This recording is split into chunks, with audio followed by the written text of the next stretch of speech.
Yo, what's going on? Yeah, Verstappen became second-time world champ. How you doing, man?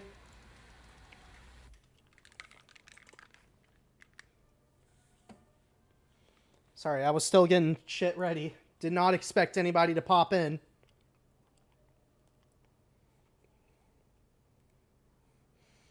Did it in perhaps the most boring way possible, but he did it.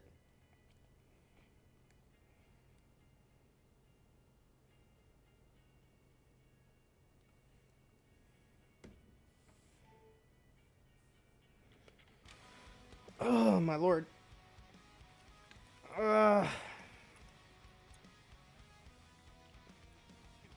You know what? Now that I've turned the mic on, may as well go ahead and get everything started.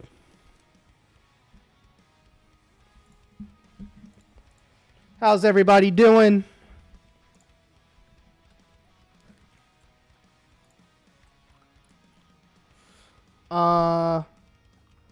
Today has been a pretty interesting day for Magic.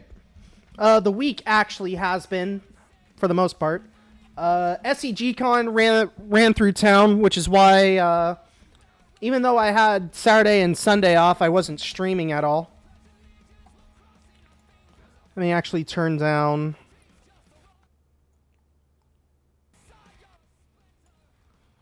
Actually, let me just turn off the music in general.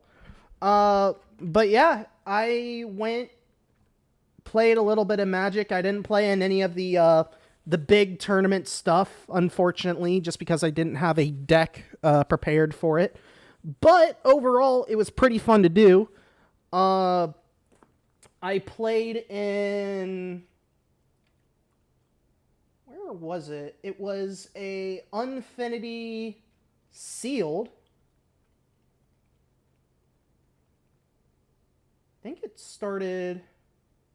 Well, I played in Mystery Booster Sealed, I played in the Unfinity Sealed Spectacular, and then I played in the Exterminatus 40k SCG Sealed.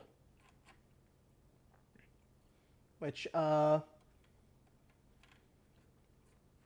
everybody had a pretty good time, you know. Can see a lot of people ended up registering and whatnot. I'll say we did well, or I did well enough to get some pretty nice product. I ended up posting on Twitter what I ended up getting with all of my winnings from the events, which was a box of Commander Collection Black, which is still pretty hard to get, I think. Like, I'm pretty sure that the store closest to me that's offering it is offering it at, like, $70. So being able to get that with all of my winnings was pretty nice. And a couple of boosters as well. But, yeah,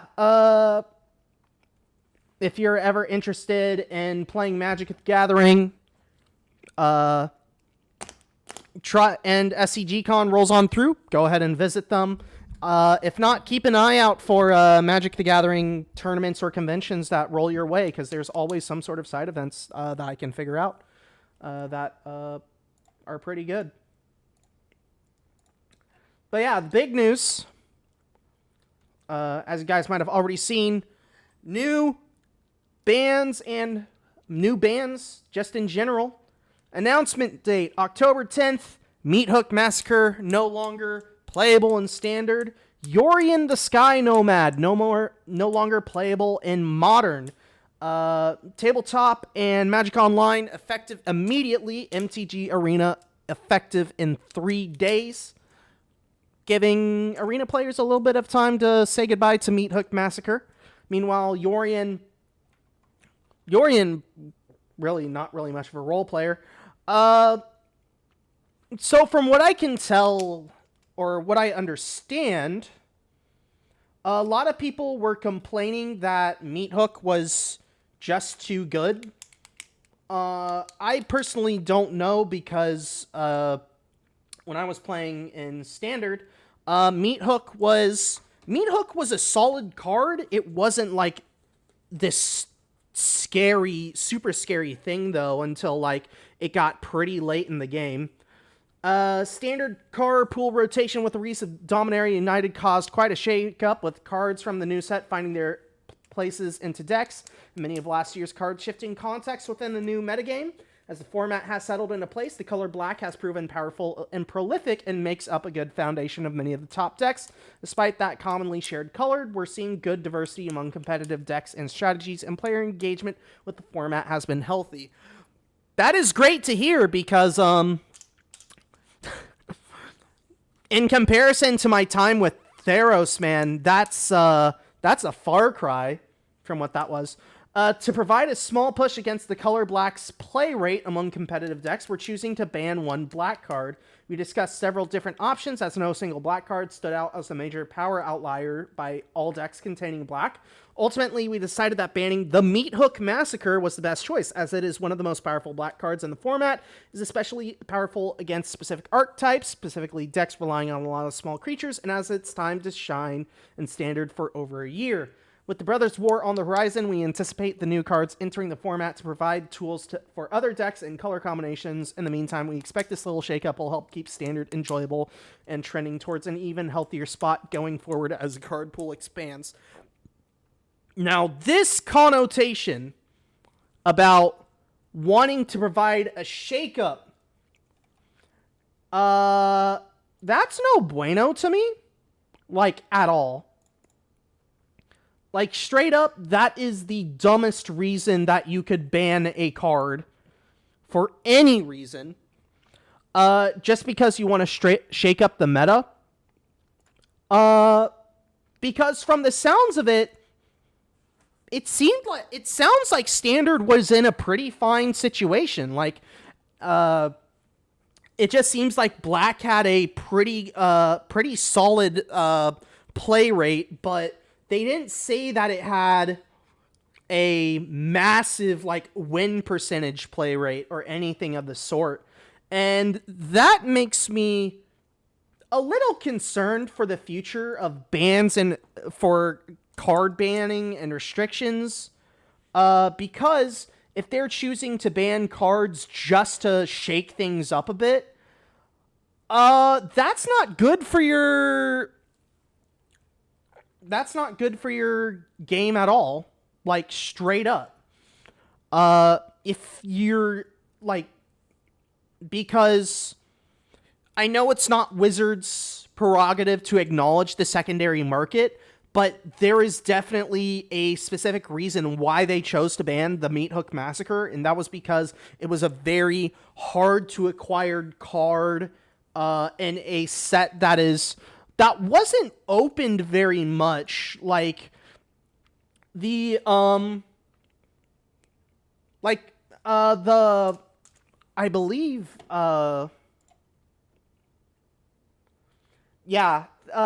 it's a mythic rare from, is that Midnight Hunt? Yeah, mythic rare from Midnight Hunt. This was near the very end of the lockdown portion of the pandemic. Like, everything since then has pretty much been when card shops and all that stuff was reopening. It was pretty hard to get large amounts of product in this for this. So Meat Hook Massacre right now, if I go to TCG Player,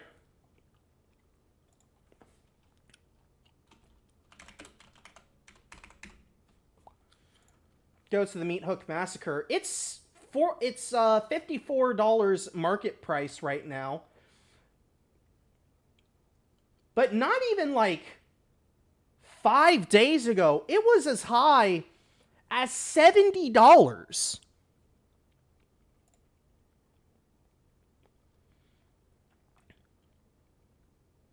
And like, it's been a $40-ish card almost its entire lifespan. And like, it really spiked in price around SCGCON. So like, this really feels like a targeted ban at one of the most expensive cards in the format to try and usher in more people. That's not how you get more people into a format. You get more people into a format by convincing them that the investment that they will put into their decks will last them at least a year. Which is why, like, a lot of places that around me and a lot of places that I go to, they don't really offer standard anymore as a format, as a Friday Night Magic format. So all this, I don't get why they're banning the Meat Hook Massacre, except maybe as a way to try and entice more people to play standard, but that is definitely not how you do it.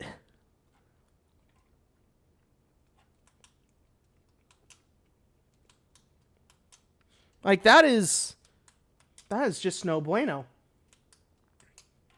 Like, you can see all of these players in the last, like, 2 weeks playing all of these decks with in Standard and Gladiator and all these other cards with the Meat Hook Massacre. And it's almost exclusively a Standard card. It is not a Pioneer card, except for a couple of cards. Like, it is almost exclusively a Standard card. And now that it's not even Standard legal anymore, this card is just going to crater, and people are probably going to be pissed. Anyways, moving on. Modern has been in a healthy place since the last banned and restricted update, with good diversity among archetypes and even the most popular competitive decks occupying a relatively small slice of the metagame, about 5 to 6% each on Magic Online. However, as tabletop Modern... Oh my god, there's a fly just trying to attack me. As tabletop Modern play continues to rebound since the height of the pandemic, we've decided to enact a change that we've been considering for some time by banning Yorion the Sky Nomad. Yorion most commonly appears as a companion in 4-color Omnath decks, which show a strong win rate, and according to our matchup data, are likely to continue to rise in popularity. In addition to game balance concerns with a deck, we're also factoring in the physical dexterity requirements of playing with a large deck for tabletop. We are wary of the metagame reaching a point where players are playing the deck because of its perceived strength and win rate, despite not enjoying how cumbersome it can be to operate. While these physical dexterity issues exist to a lesser degree in other formats like Pioneer, Modern specifically entails more shuffling and other physical card manipulation because of the deep card pool of card selection spells, fetch lands, and so on.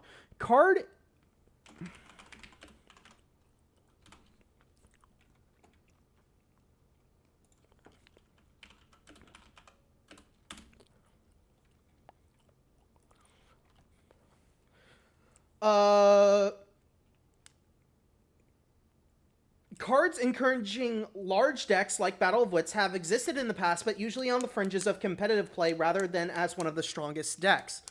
Finally, we've also heard from many players that the repeated triggers caused by Yorion and many of the cards surrounding it can lead to repetitive gameplay patterns and long games with lots of downtime between the other players' actions. It's important that the next player experience playing with the top decks is a fun one, and while we're okay with such decks existing, it can make the format less enjoyable when these patterns are associated with one of the strongest decks over a long period of time. Therefore, to make Modern as fun and accessible as it can be for all types of players, Yorion Sky Nomad is banned in Modern. So, something to point out, there was a very similar controversy that happened in another game, which led to a lot of people sort of gentleman's banning a not a card, but a character in DBFZ in Lab Coat Android 21. Pretty much, Lab Coat 21,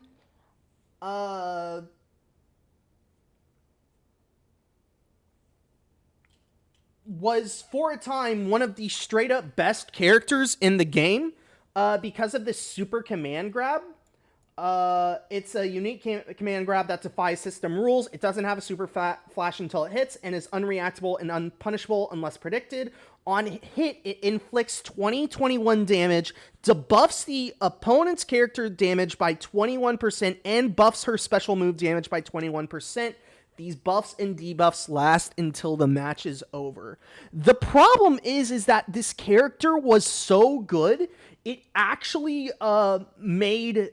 It basically required both players to play a mirror match featuring Android 21 as one of the characters.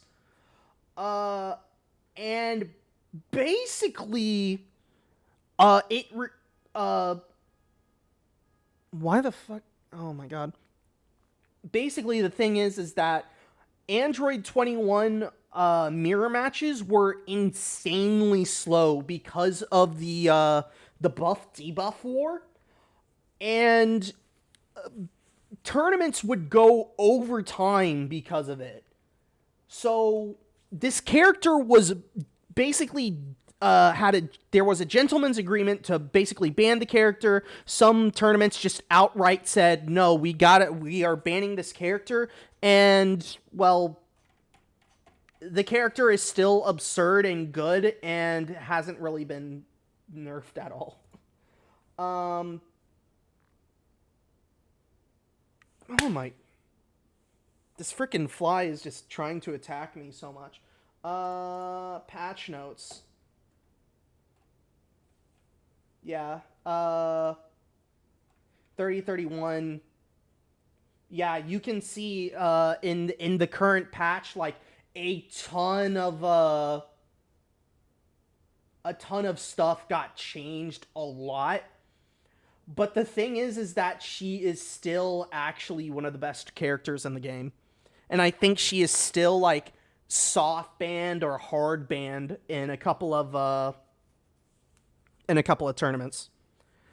And that's basically why they're banning Yorion, is that they're afraid that matches are not only going to take too much time, the matches lead to a lot of repetitivity, which is the exact problem that a lot of people were pointing out with the companion mechanic.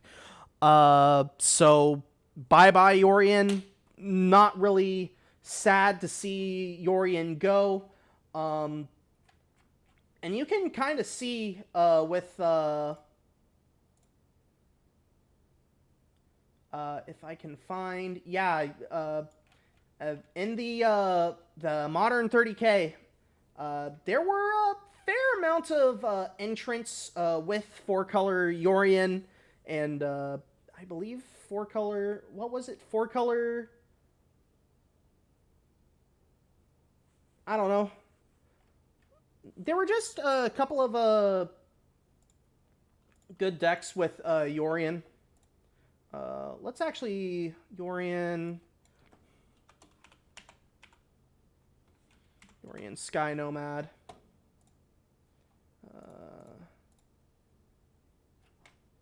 If we do a quick search,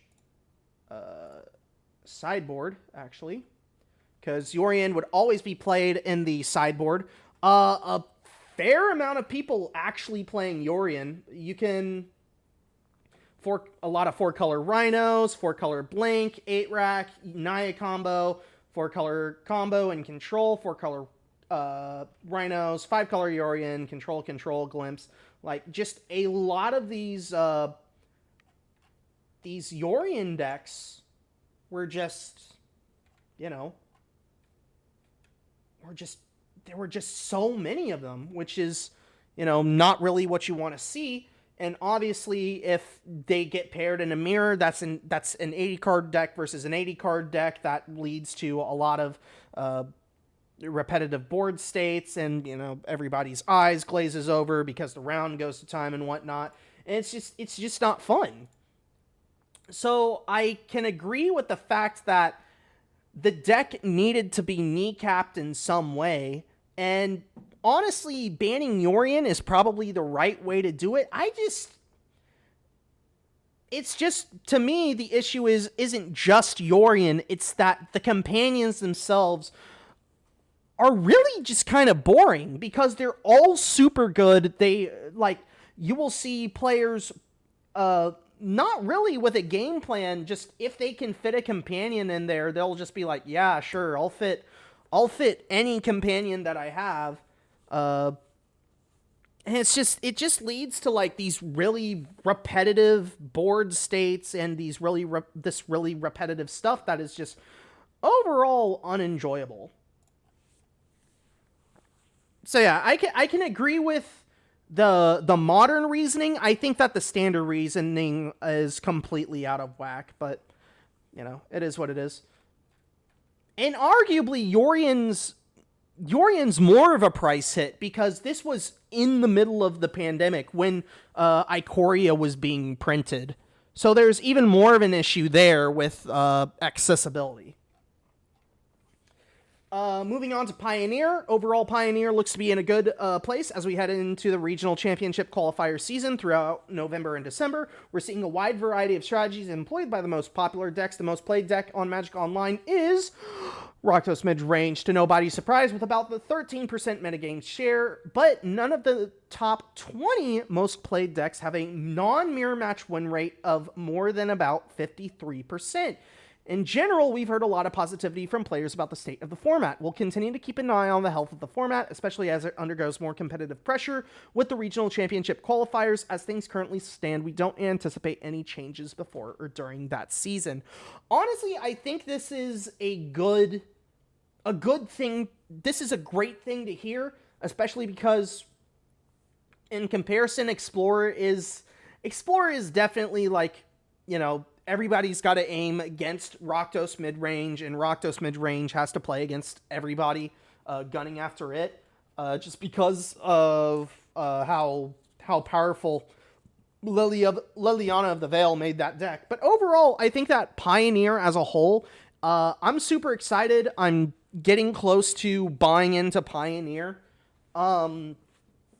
with Fires of Invention. I think the deck itself is like maybe $300-$400. So, and I got a little bit of store credit, so I'm gonna be slowly buying pieces of that later. But yeah, I'm super glad that they think that Pioneer doesn't need a ban. I would like them to double check Explorer though in some way, just because a lot of people are, just doom and gloom over that. Meanwhile, the Legacy metagame is looking healthy, with top decks all having strengths and weaknesses against each other since the ban of Ragavan Nimble Pilfer. In January, the most popular deck, Izzet Delver, had its win rate tread downward, according to Magic Online data. It represents about 9% of the field and has an overall non-mirror match win rate of 52%, with both positive and negative matchups against the next 10 most played decks. This past year has brought several new impactful cards to competitive Legacy, including Unlicensed Hearse, Fable of the Mirror Breaker, Ledger Shredder. What is Leyline Binding?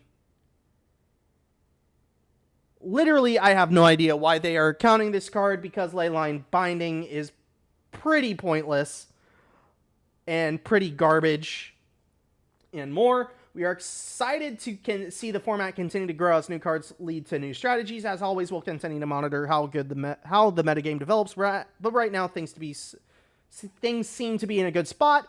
And then Vintage, we think Vintage is in a relatively good spot. Magic Online data shows greater archetype diversity recently than we've had in some past cycles, in part because of new card additions from the format. Displacer Kitten and Voldarian Hexcatcher are examples that feature prominently and their respective decks. Other new cards like Boseiju Who Endures are finding a home in a variety of decks. We are aware that many of the current top decks make powerful use of Tinker and are often categorized together, but within that category, there is a good amount of diversity in terms of how those decks can be built and the play patterns that they followed. We are also seeing healthy amounts of good stuff decks, Vengevine variants, and Workshop variants in the metagame. Overall, we think Vintage is in a good place right now and don't anticipate the need for changes soon. I'll be real. I am not in the know of Legacy and Vintage, mostly because there really isn't a Legacy or Vintage scene anywhere near me. But from what I can tell, the overall community for Legacy and Vintage are asking for a couple of bans. So the vote of no from these guys really, I don't know. I'm not sure if that's good or bad that they are thinking that they don't need to ban anything or limit anything in certain ways, but, you know, it is what it is.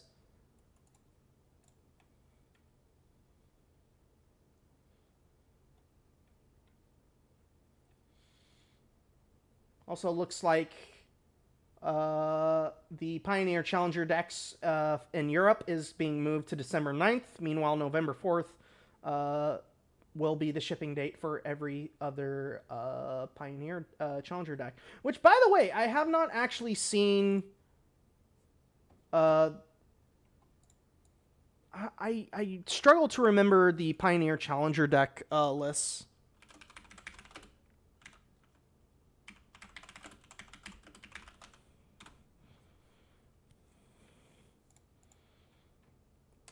Okay.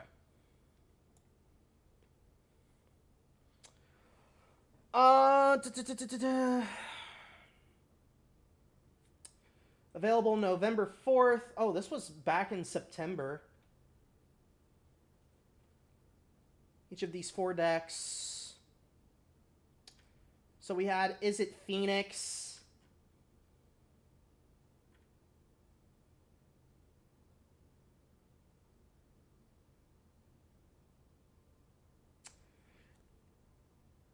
Okay, I heard about this. Is it because right now, expressive iteration is currently banned? Note that the Is It Phoenix Pioneer Challenger deck list includes 2 copies of expressive iteration, a card currently banned in Pioneer. This deck will still be legal for tournament play in Tabletop Magic the Gathering for Pioneer, but only as it is. Specifically, the 60-card deck and 15-card sideboard will be legal as long as no changes are made to it. For the Is It Phoenix Pioneer Challenger deck on Magic Online, the 2 copies of Expressive Iteration are instead replaced by 1 copy of Pieces of the Puzzle and 1 copy of Fiery Impulse. So let's double check this list. So we have 2 Arclight Phoenixes, 4 Crackling Drakes, 2 Expressive Iteration, 4 Charter Course, 4 Treasure Cruise, 3 Pieces of the Puzzle, 3 Lightning Charm, 3 Lightning Axe, 2 Fiery Impulse, 2 Flame Blessed Bolts, 4 Consider, 4 Opt, Sulphur Falls, Temple of Epiphany, Shivan Reef, a Steam Vent, 6 Island, 4 Mountains, and 2 Than the Ice / Awoken Horror. And then we have 2 Sweltering Suns, 2 Lava Coil, an Invasive Surgery, 3 Abrade, 4 Mystical Dispute, and 3 Narset Parter of Veils.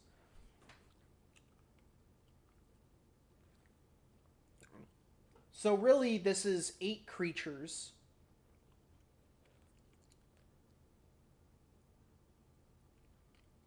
I mean, if you buy 2 of these, you basically have everything that you want for an Is It Phoenix deck, because you want 4 Arclight Phoenix. I think the 2 Thing in the Ice Awoken Horror is fine.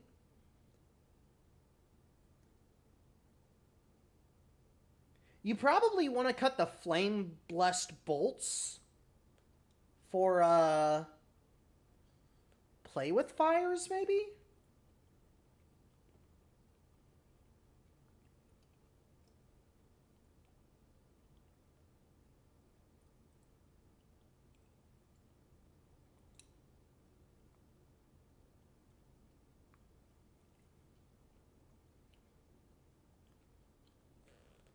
You also definitely want more steam vents as well, if you can get them.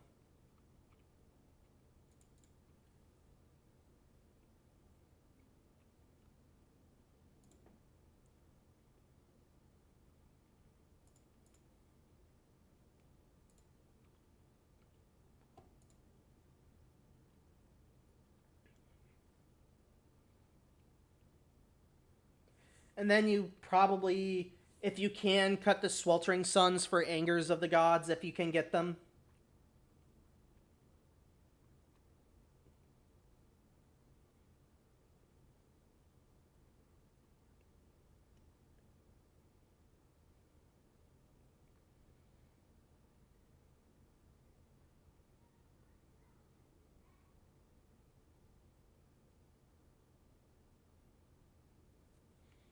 I mean, this list looks pretty good. Like,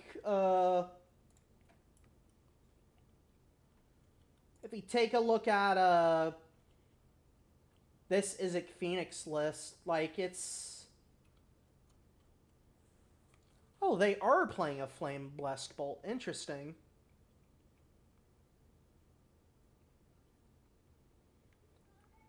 There's just a lot of weird decisions, I think.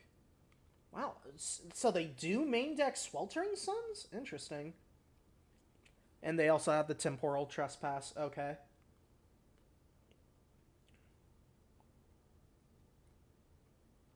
Huh. Okay. Dimir Control.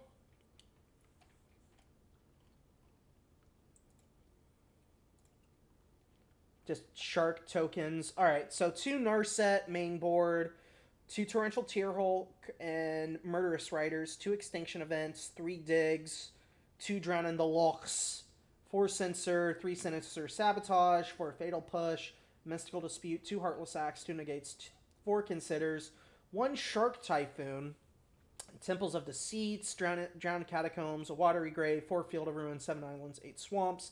And then in your sideboard, more Mystical Disputes, Test of Talents, Go Blank, Duress, 2 Languish, 2 Cry of the Carnarium, and 2 Cling to Dust. Like, honestly, this is probably a good entry point into Control. But, like, I would be immediately trying to go for, I don't know, I'd probably cut the negates. If I could get any thought seizes, I'd put them in over the, and like cut the duresses. Sinister Sabotage, while okay, it's not like, it's not the best counter spell.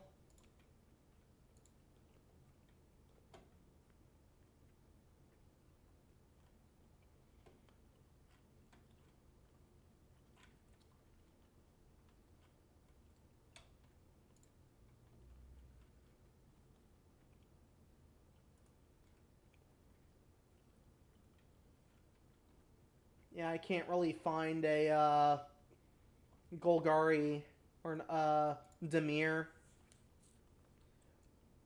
Yeah, everybody sort of moved on to Esper in recent memory. Like these lists I'm pretty sure were made pretty early. Like they don't really pull from next year's set of cards. Like, it definitely looks like this is from all the way up until, like, Ikoria is, I think, the newest card. Or cards that they added from.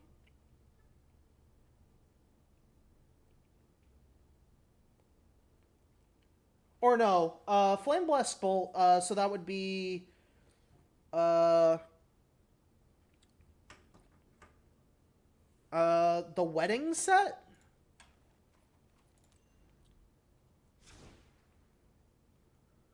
Which one's the Wedding set? Oh, Crimson Vow. Yeah. It doesn't look like anything newer than, it's gonna pull from anything newer than Crimson Vow, which is a little disappointing. But I mean, again, it's a good start to a deck. If you trade aggressively, like, you can probably probably get some good value out of these cards. All right, Gruul Stompy, red-green. So we got Torch. Ooh, wow. Two Torch of Defiance, 2 Questing Beast, 4 Glory Bringer, 4 Scavenging Ooze, Llanowar Elves and Elvish Mystics, Lovestruck Beasts, Mizium Mortars. Why a Mizium Mortars? Bone Crusher Giants and Abrades, Carplusan Forests, Stomping Ground, for Rockvale Fall Vale, 7 Mountains, 9 Forests, and then in the sideboard, an Abrade, 3 Shifting Ceratops, Flame Blessed Bolt, 4 Cinder Vines, and a Rending Volley. Oh, man. It's tough to evaluate. But honestly, this isn't a bad decision. Like, this is definitely, like, what you want to buy if you want to build mono green Stompy with Nykthos, Shrine to Nyx.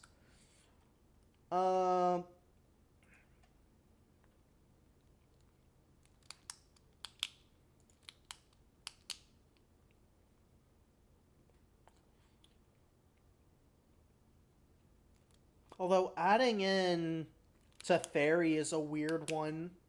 Why would you want to add Teferi? Oh, I guess to untap Nykthos and get more activations out of that. But then the question becomes, how are you... Oh, no, that doesn't work. The one of Sylvan Caryatid will not work.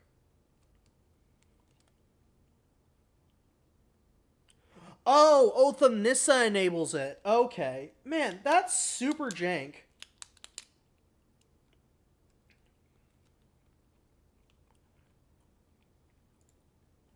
But yeah, this looks more like the start, like two sort of decks that have been mashed together. It's still a pretty solid deck, though, I would say. And then Orzhov Humans, Giant Killers, Luminarch Aspirants, Thalia Guardian of Thraben, Thalia Lieutenants, Bloodsoaked Champions, Kitesail Freebooters, Dauntless Bodyguards, Thraben Inspectors, 2 Bloodchief's Thirst, 2 Dire Tactics, 4 Rally the Ranks, Caves of Koilos, Concealed Courtyard, Godless Shrine, 2 Mutavault, Unclaimed Territories, 4 Secluded Courtyards, and 3 Plains. And then in the sideboard, another Giant Killer, Sun Gold Sentries, Sunset Revelries, 2 Containment Priests, 3 Portable Holes, and 3 Duresses. This definitely seems like the most complete of all the Pioneer starter decks, or the Pioneer Challenger decks. Although, as you can see, it's stepped away from, like, white-black humans and gone more Bant. Looks like just for Reflector Mage, but overall, I don't think... Yeah, I think that I would probably get this deck, the Orzhov Humans deck, if I was looking to start building for a Pioneer deck.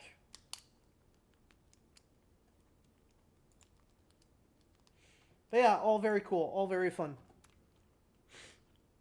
Alright. Let's play some games.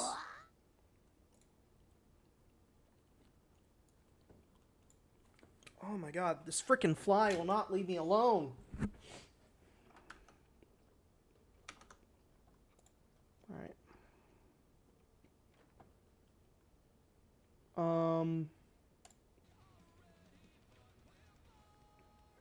Okay. Let's get started.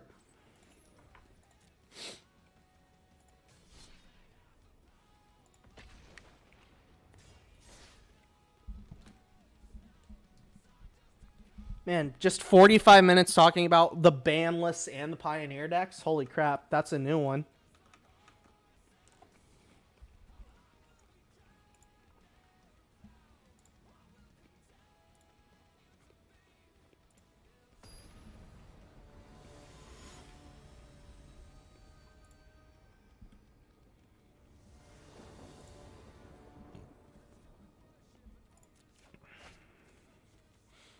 Oh, this is a great opener.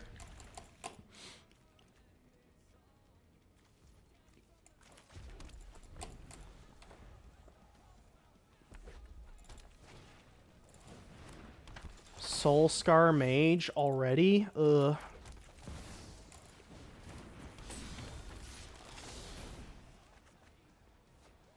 A Defiler of Instinct. Wow.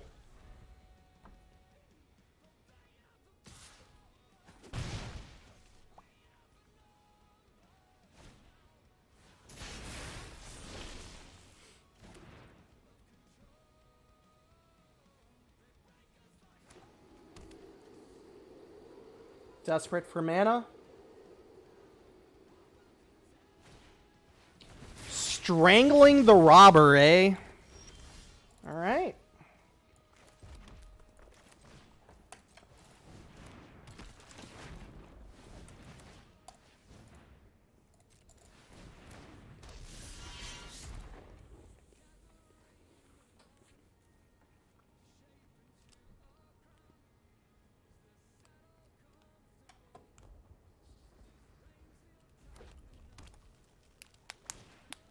Goblin Chain Whirler? Yeah, sure. That's fine.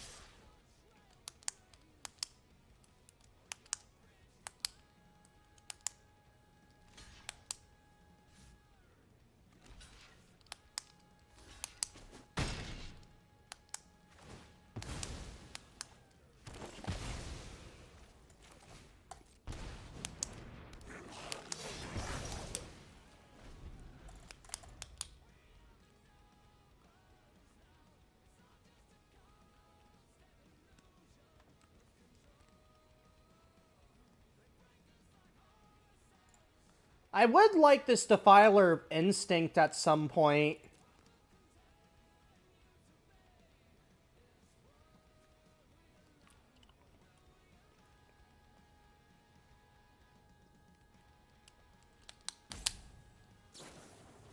Play with fire at my face, huh?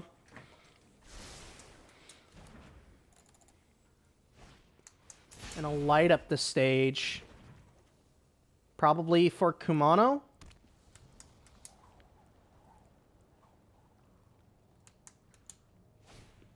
Yep.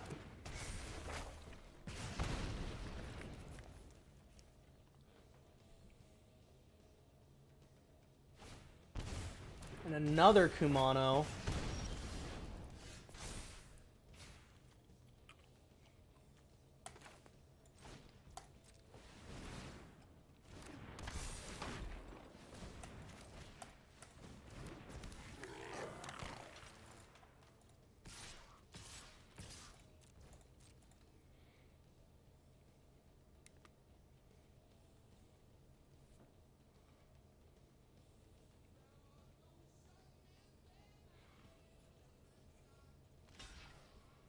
Just blocking a 1/1, huh?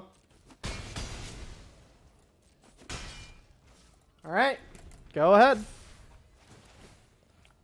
Get a really big creature next turn. Or on this next cast.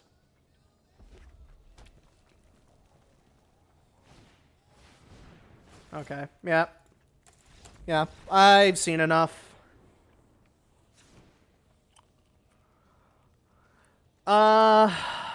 Shit. How am I going to win here?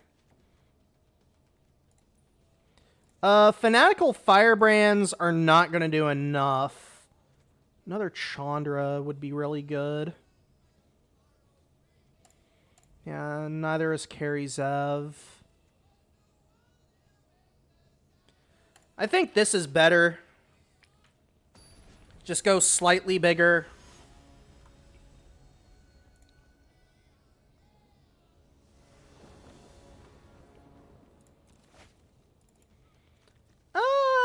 This isn't the worst.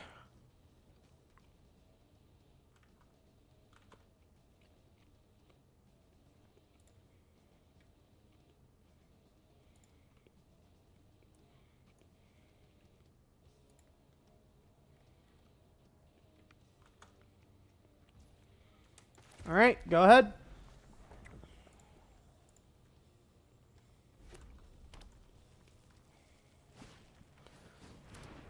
Soul Scar Mage off the top.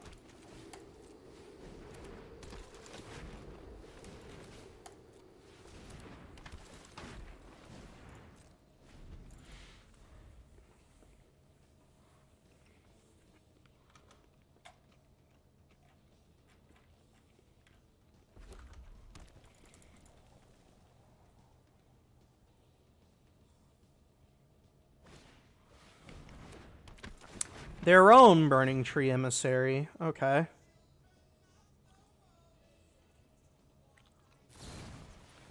Stomping my Burning Tree Emissary. Okay, cool.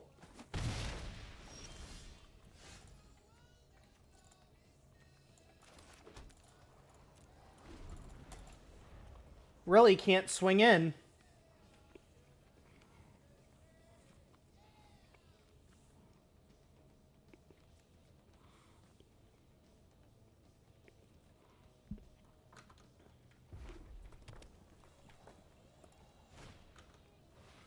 Kumano, yeah, sure.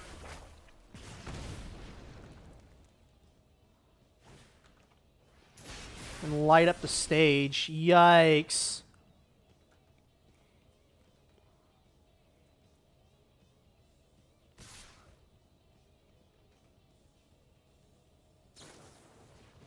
Mate, I wasn't even gonna block.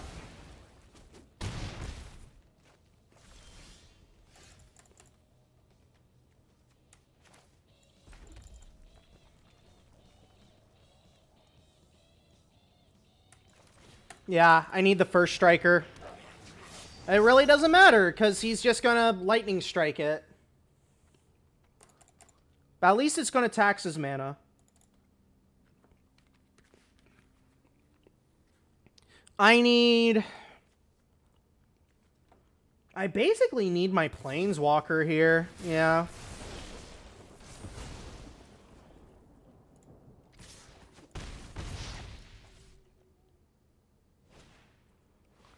And another light up the stage? What the fuck?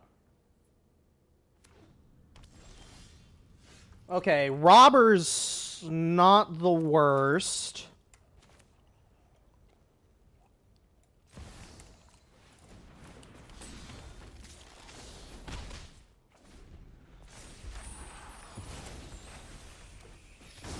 But I'm still dead here. Yeah.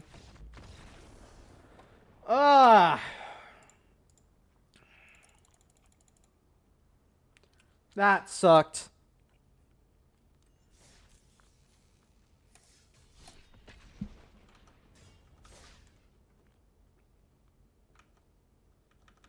That absolutely sucked.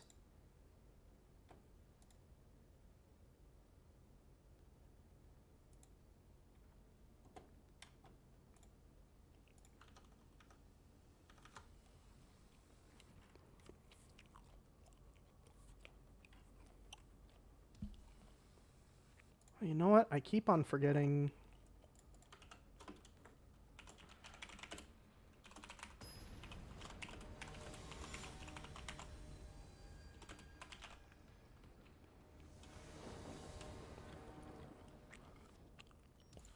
All right. Oh, this is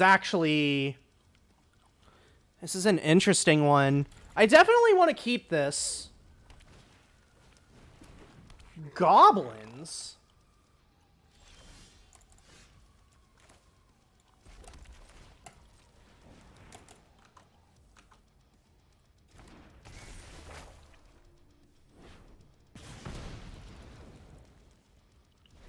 Not actually sure if the Goblins deck is that powerful.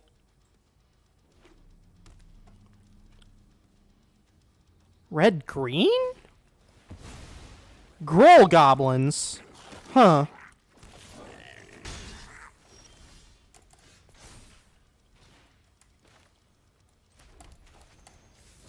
Let's just stomp the War Boss then. I don't really care about the 1/1. I do want to just kill the war boss.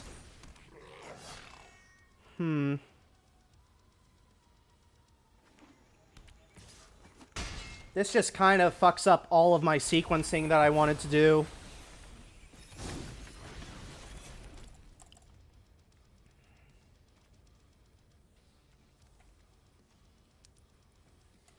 Let's just go ahead and establish a big board.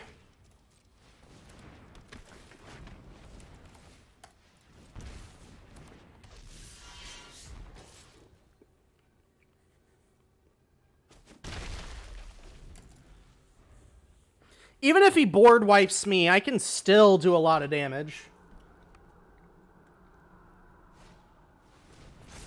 Another Horde Master. Oh my lord. And a Zertaw Goblin.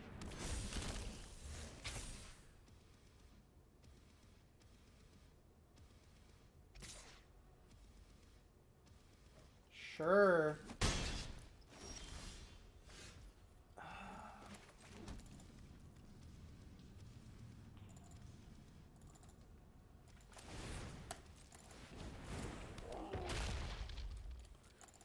I've got to keep everything back.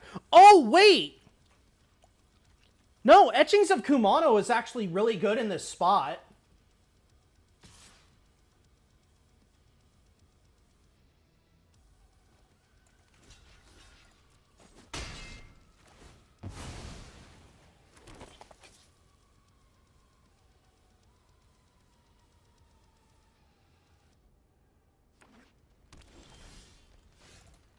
Oh, that's huge.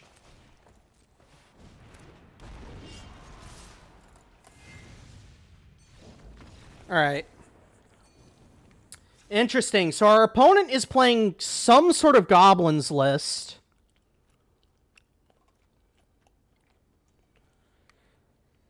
I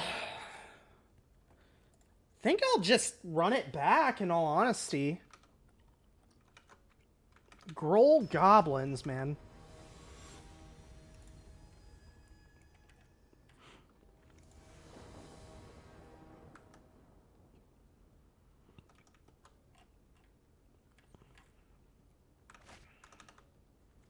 Wow, no. Oh, no. Okay.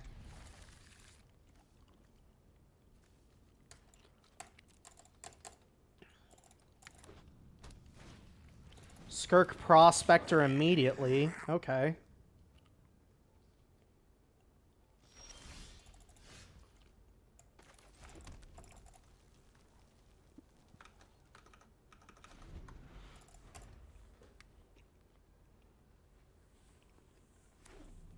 I mean, we can have a 3/3 Runaway Steamkin on turn 3.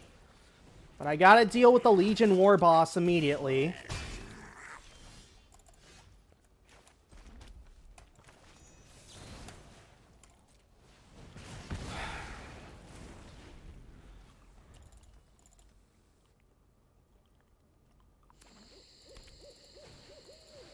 Another Legion War Boss. Are you kidding me?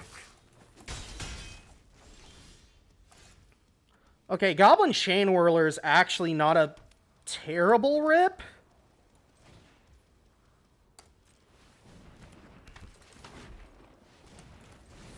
But I'd still rather have the 4/3 out.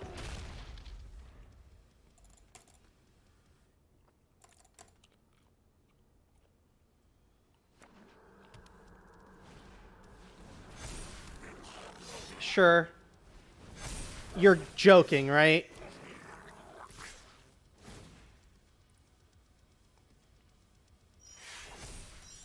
Well, I gotta trade with the Legion War Boss.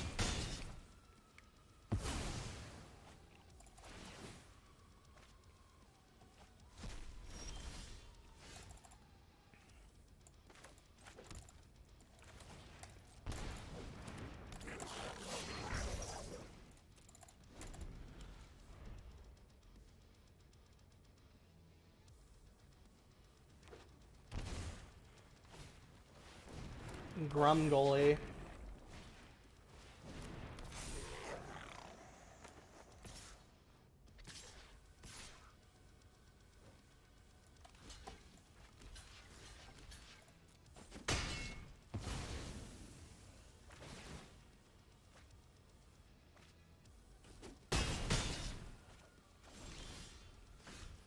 Okay. Sure.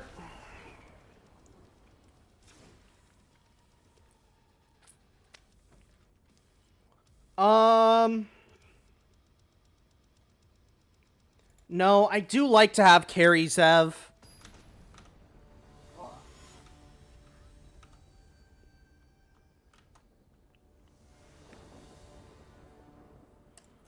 Get me on the play. I mean, so long as he doesn't go turn 2, whatever the hell its name is. Okay, sick. So we get to go turn 2 Runaway Steamkin, and then we just get to pop off.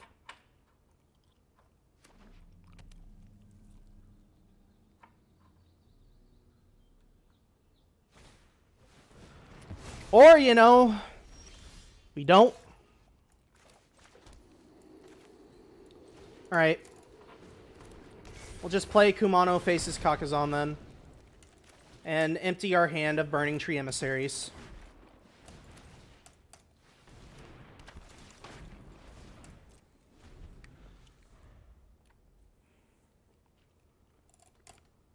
What a friggin' joke.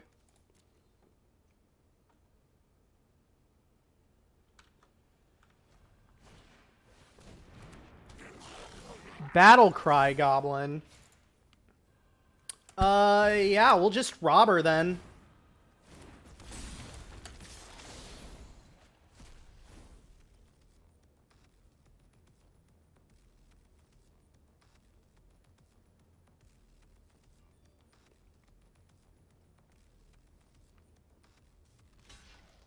I mean, just trading for the Burning Tree Emissary, that's not the worst thing.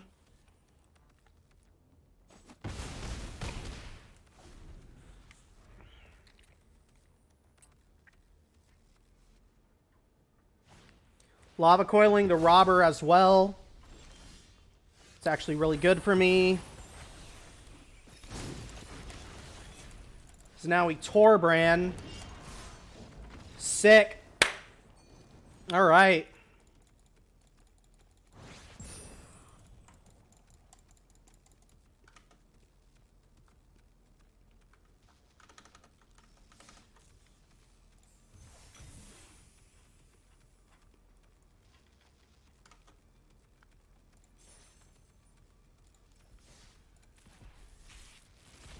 Let's see here. What do we get?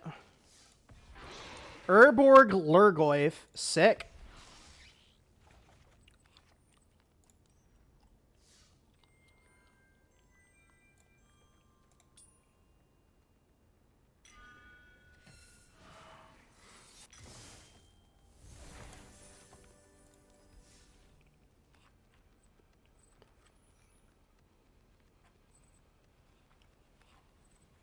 All right. I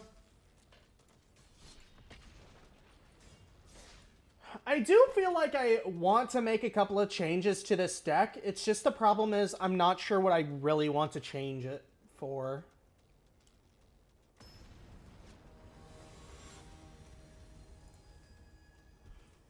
Artifact land, huh?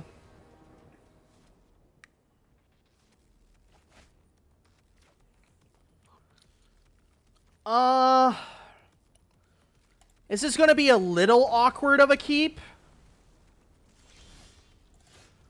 Oh, okay. Not really.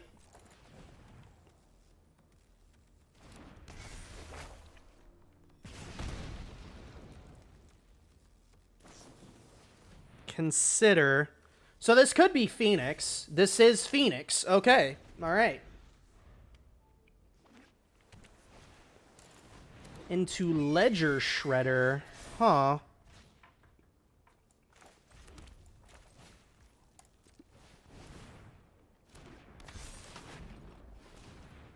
Whenever a player casts their second spell. Okay, that's fine.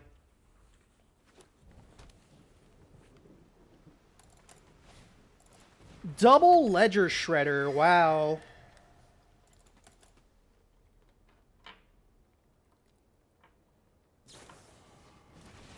Spike Field Hazard. All right.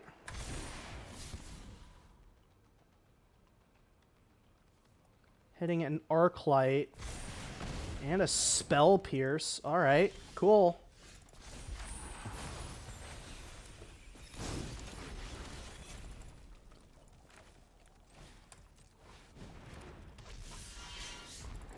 Can't really swing in, unfortunately, but next turn, if he doesn't have any sort of board wipe...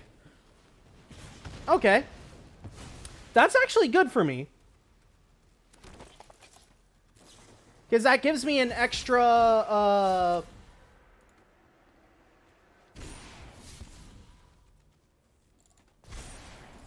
creature to cleave with. Although it looks like he's going for the triple Arclight Phoenix play. Yep. That is triple Arclight Phoenixes.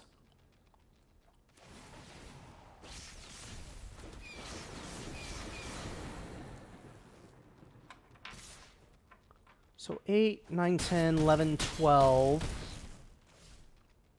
Is there a way for me to kill him this turn?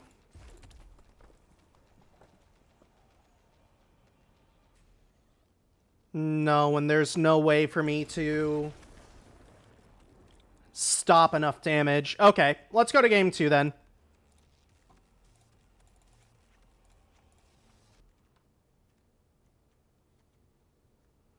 Unlicensed hearses, and let's cut the Carry Zev, double Lava Coil. We've got to be a little bit more reactive.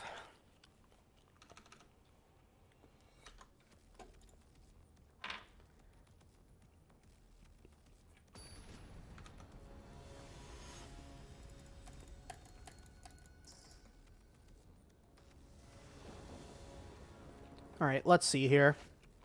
You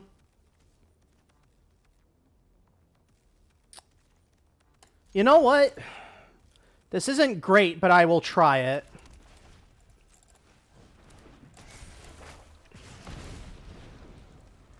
I'm basically hoping that the top of my deck has nothing but gas.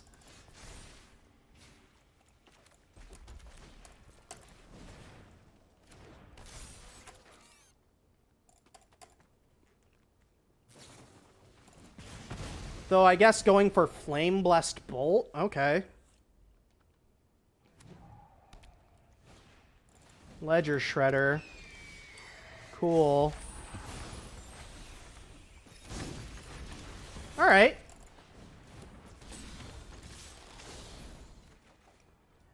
Ho!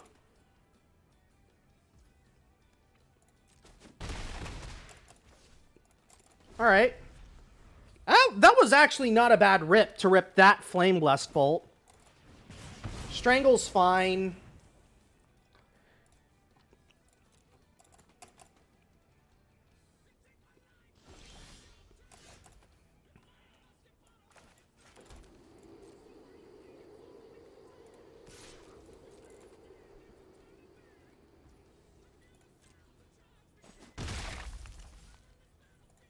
And I'm just going to pass the turn here. Saheeli, huh?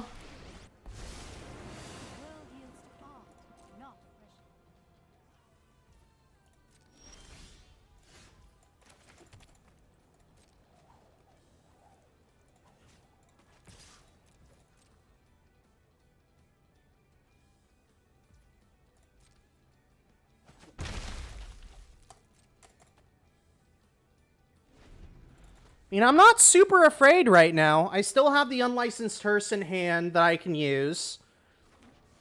He's probably going to go for a big Saheeli play and make like 3 or 4 servos all at the same time.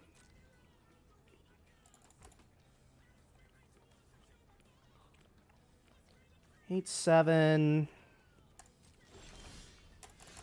Okay, Lava Coil's actually huge here.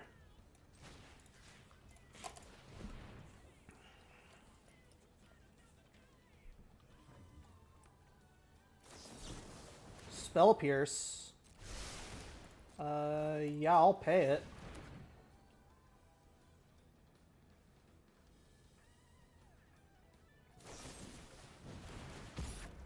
Sure. That's not really gonna help you, my dude.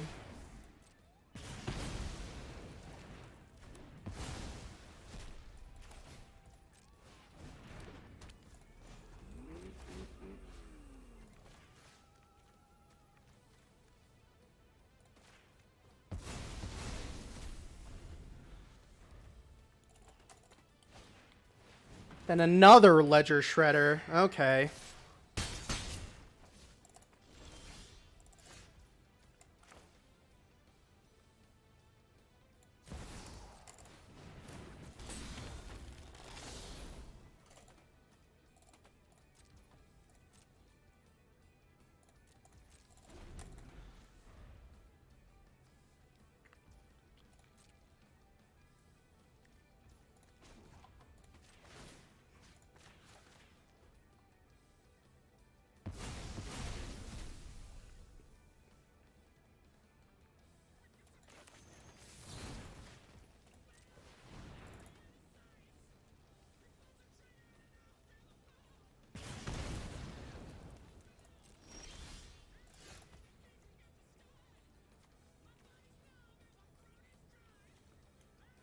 Three.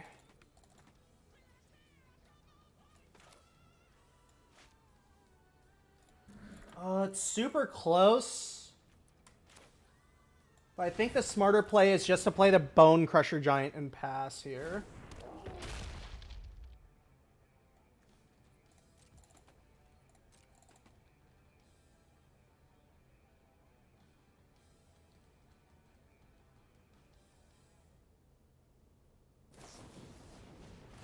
Lightning Axing, huh?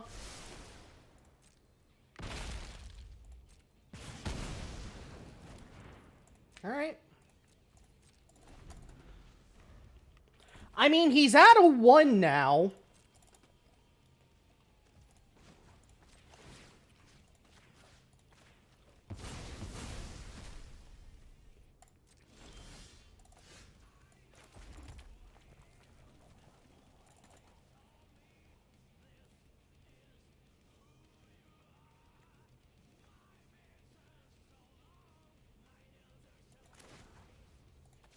F it.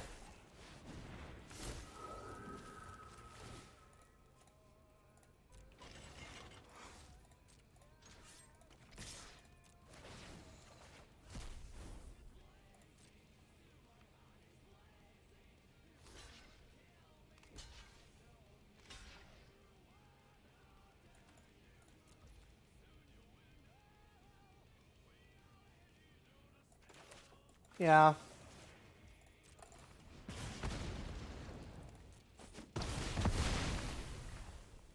All right.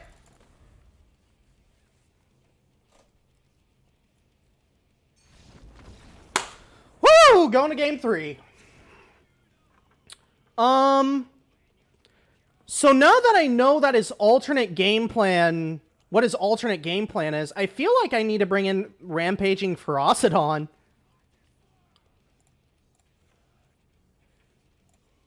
Maybe cut a Bone Crusher.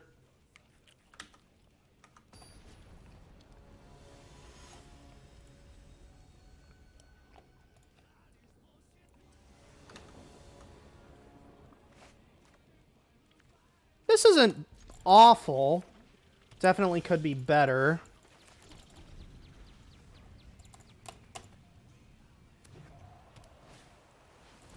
Ledger Shredder right off the bat, huh?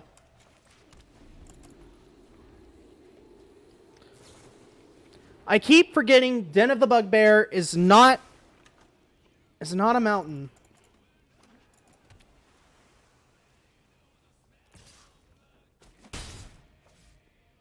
It is not a mountain. Okay, that actually works out for me then.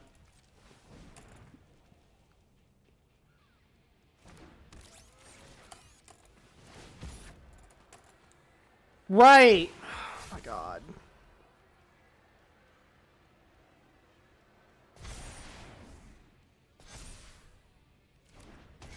Christ, why do I do this to myself?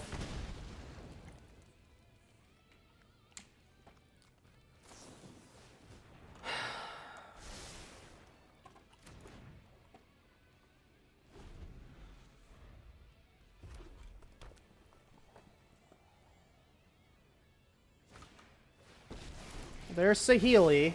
Behold new wonders. Alright. Cool. Frustrating, but cool.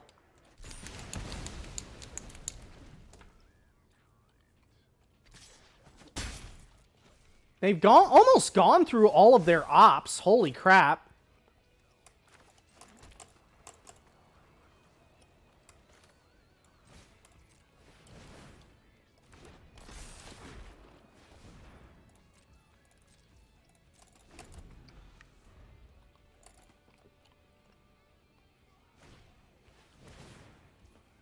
You're joking me.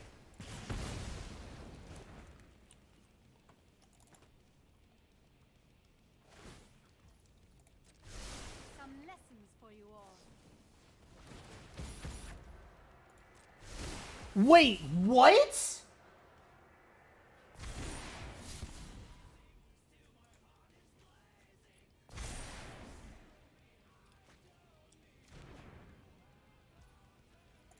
They can do that? Holy crap.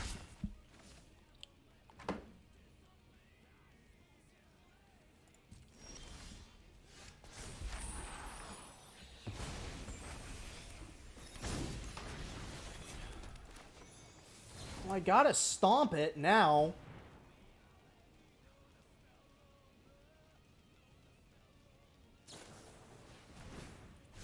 Alright. Yeah, you got it. I did not draw into the part of the deck that I needed.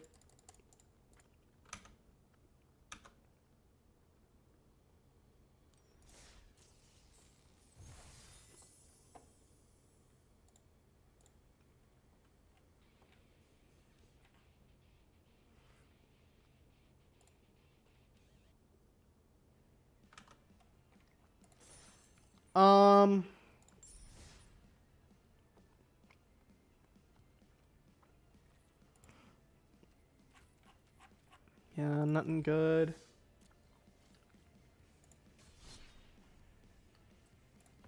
All right, we'll keep on trying to punch through, but I'm not gonna be streaming too long.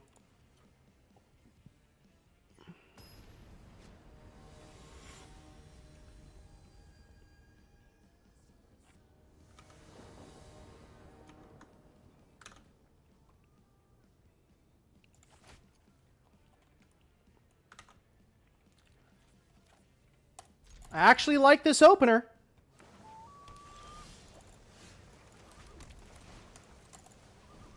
This opener is a statement of intent.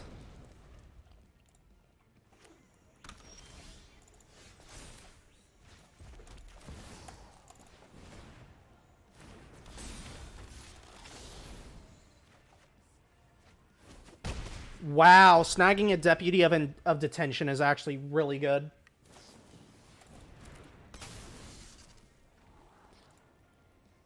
Oh, wow. Yep, okay. So this is probably four-color Yorion, is my guess.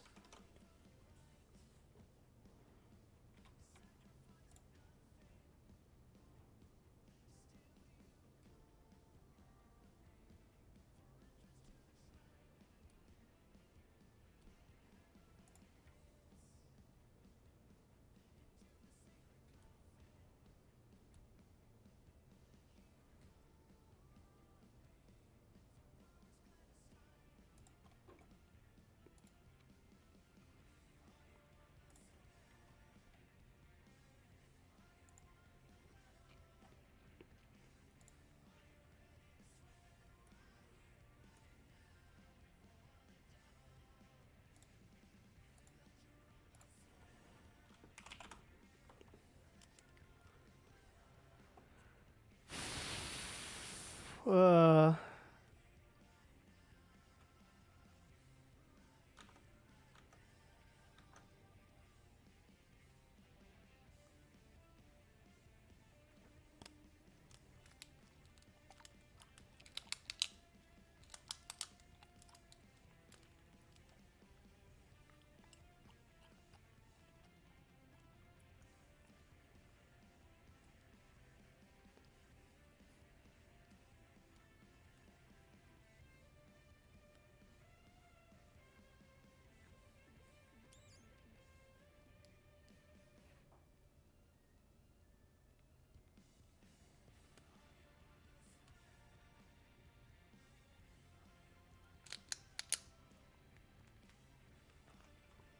Patiently waiting.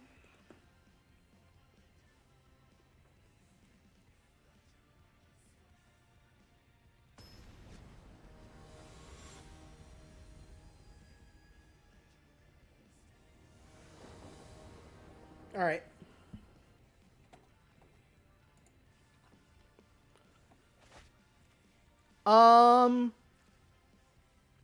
This isn't the worst 7 I could probably have.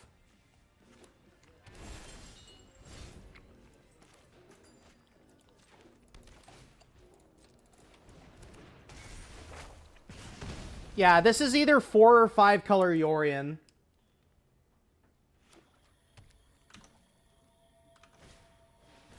Urban Utopia? What a weird-ass card.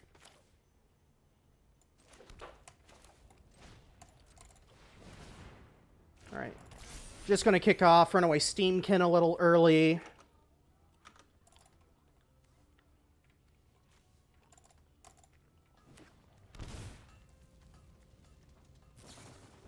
Leyline Binding. Okay. Well.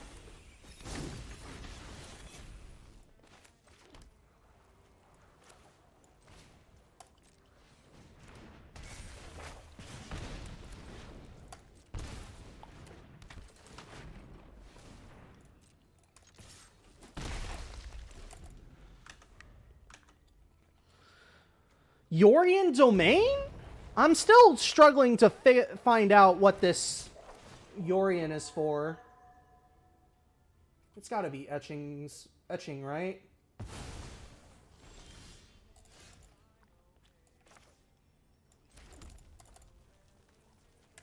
Alright.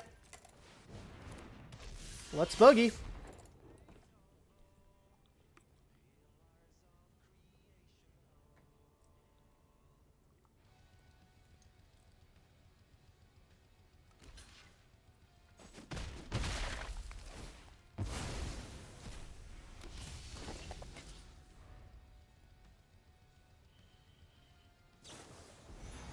Another Leyline Binding, going after Anax, yep.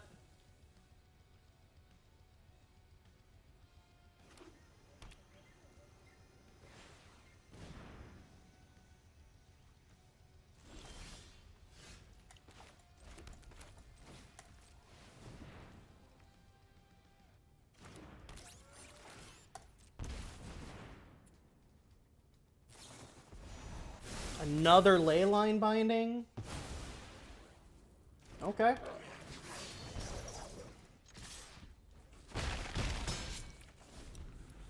I mean, even Yorion bounce all the Leyline Bindings isn't really going to work out very well for him.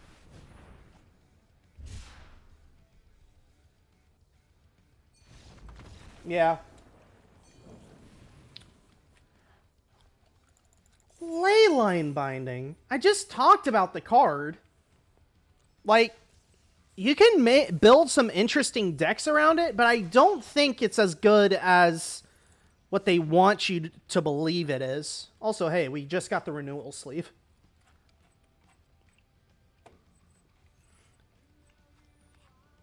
So...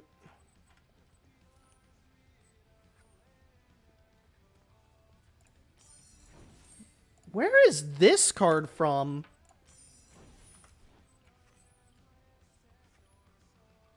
Sarah Redeemer.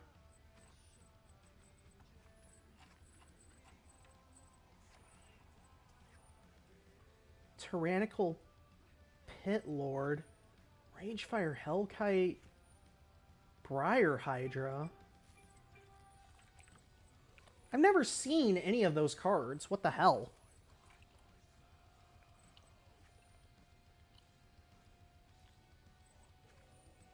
All right.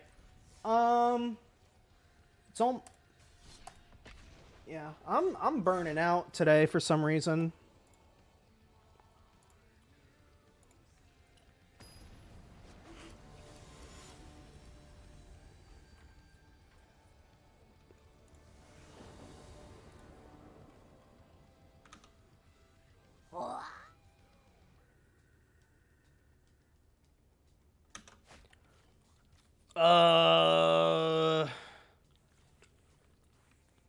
Okay. So I can keep this hand, and I am really incentivized to.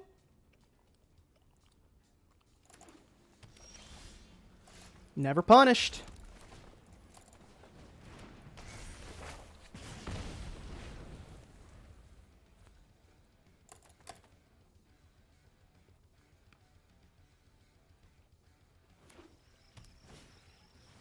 Portable hole for Kumano? Hey, man, I'd rather you portable hole Kumano than this robber of the rich I'm about to throw down.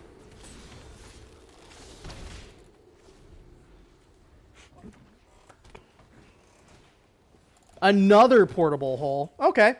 Sick.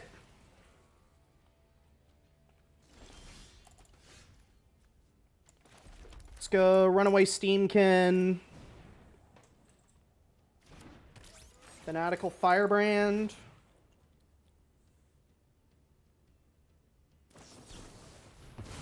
Okay.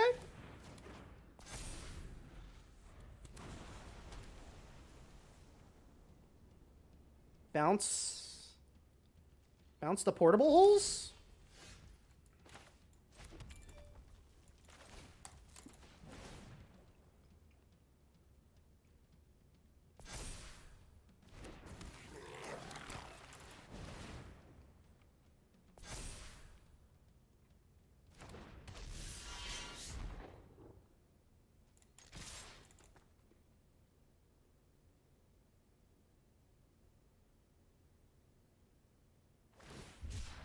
Shark Typhoon for 1. Go for it.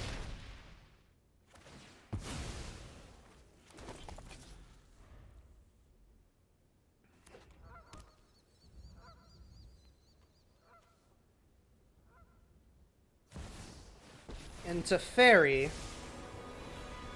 I know what must be done. Sure. That's fine. Let's take it back. Oh, hey, guess what? Anyway, here's Wonderwall.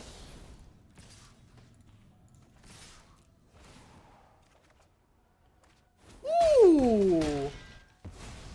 I'll have a better plan next time.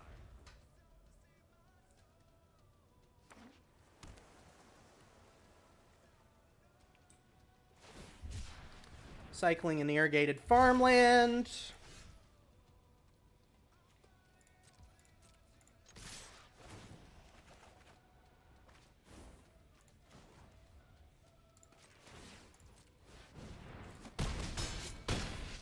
Yeah, nah, didn't forget about Castle and Breath. Alright, so to Fairy means I probably need some fries. Carrie Zev can go away.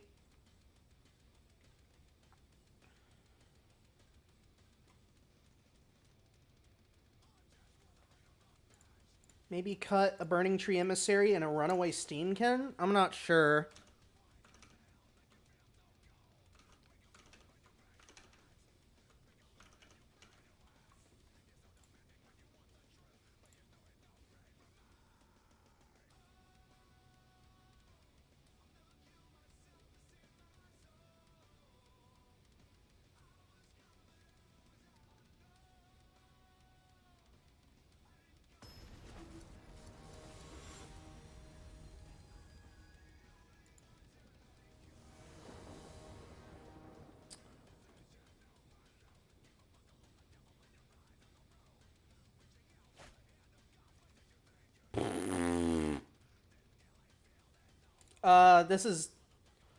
This is a keep.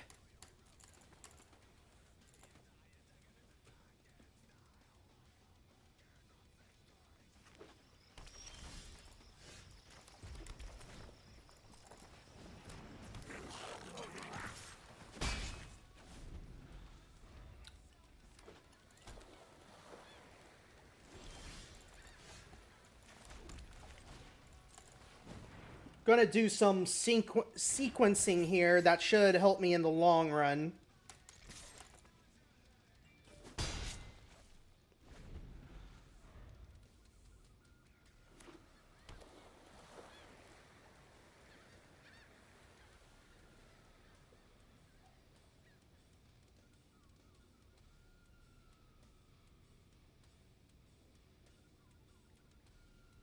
mean, what do you want a portable hole?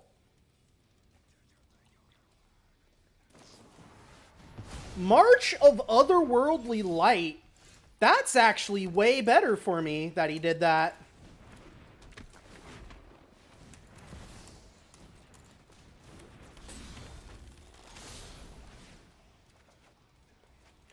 Wow. Okay, but he could still have Supreme Verdict.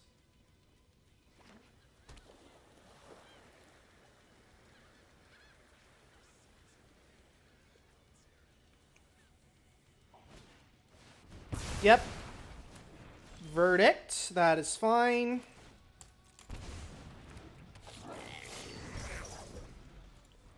So we've seen 2 verdicts so far.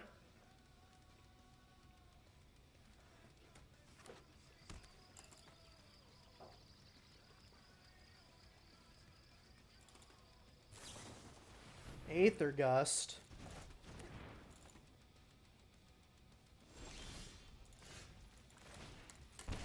I'm going to play another Goblin Chain Whirler.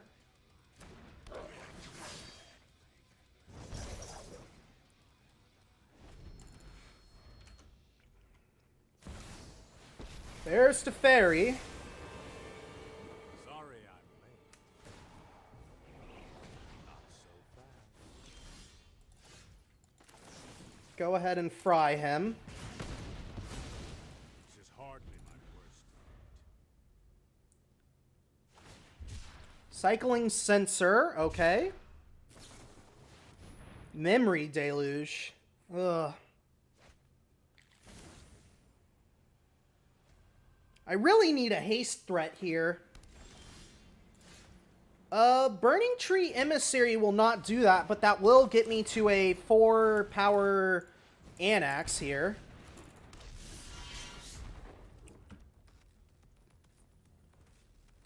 So I get 3 Satyrs.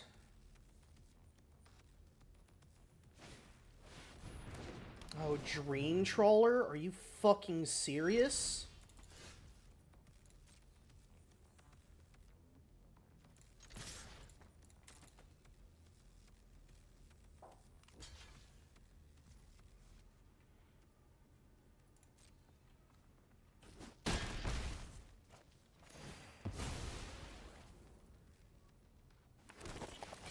Okay. We can deal, though.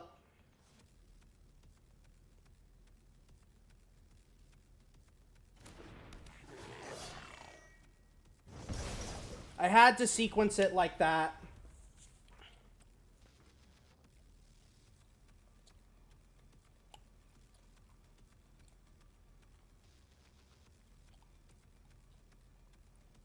Unfortunately, I feel like I'm playing right into another...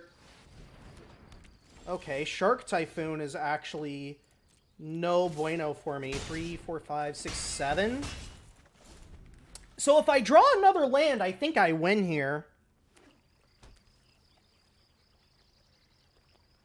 Because he can... Memory Deluge here. Fateful Absence. Sure. That's fine.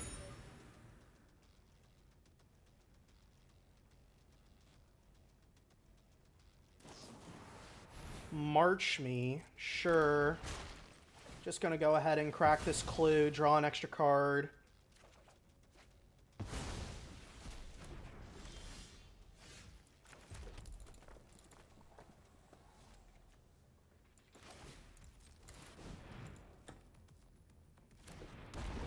That's huge.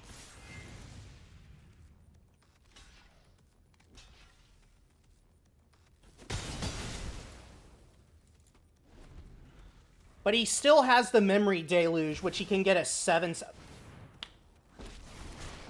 Great. And then he just bounces Torbrand, and I'm pretty much SOL.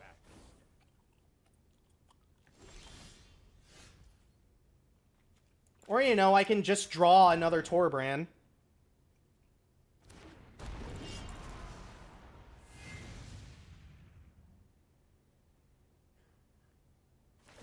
I mean, one more land would help me. Because then I could Ember Cleave and Fry. And probably win on the spot. If he chose not to double block.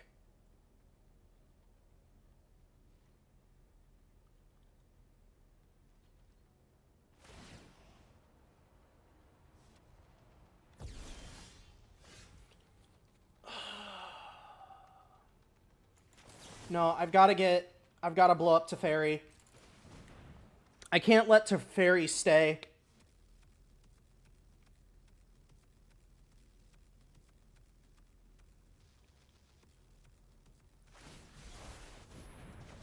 Okay.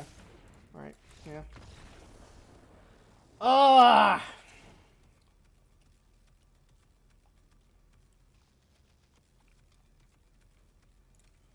It's close. It's so close.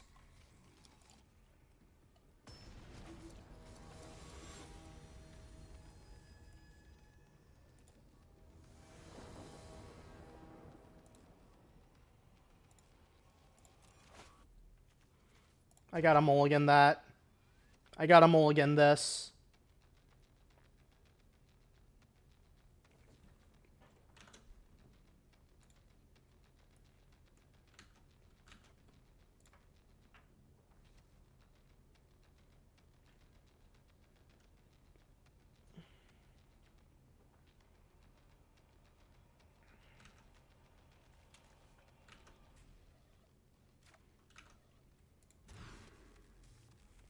Okay.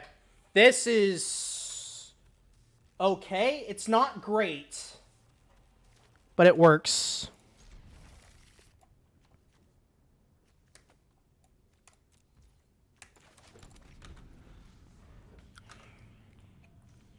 So we can go Burning Tree Robber.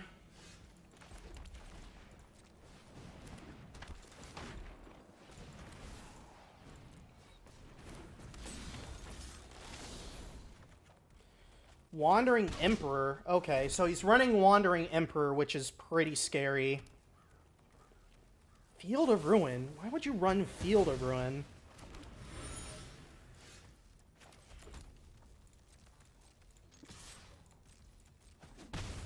Also, I'll just go ahead and take the card draw. Thank you very much. Oh, baby. That's a spicy meatball. Oh, wow.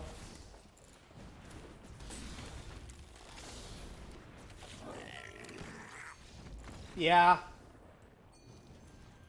Holy crap.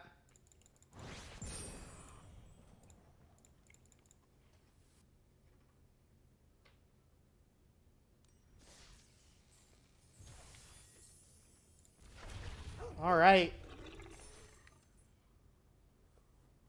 Okay.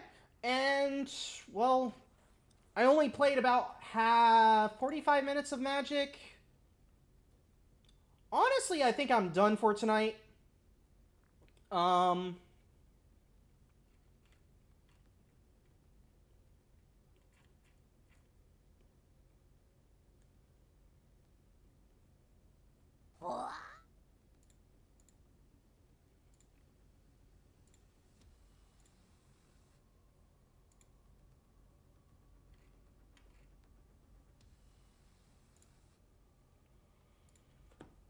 You know what's crazy? Looking at my stats, I'm 11-5 with this deck. All time. This deck is kinda nuts, I think.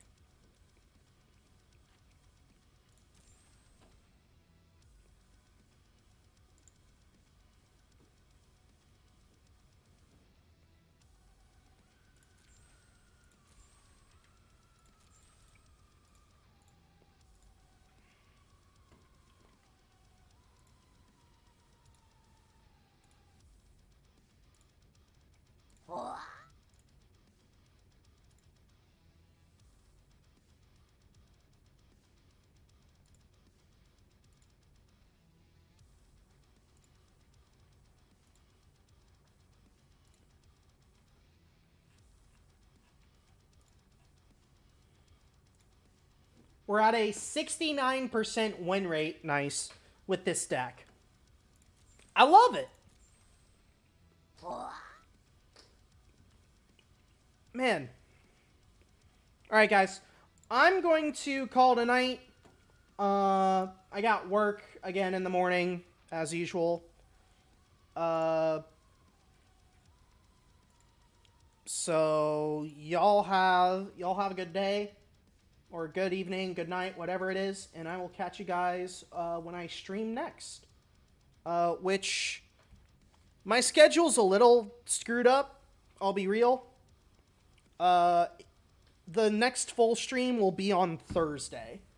And not these, like, short 2-hour streams where I just fuck around and get some magic stuff done. So, keep your eyes out until then, and take care. Peace.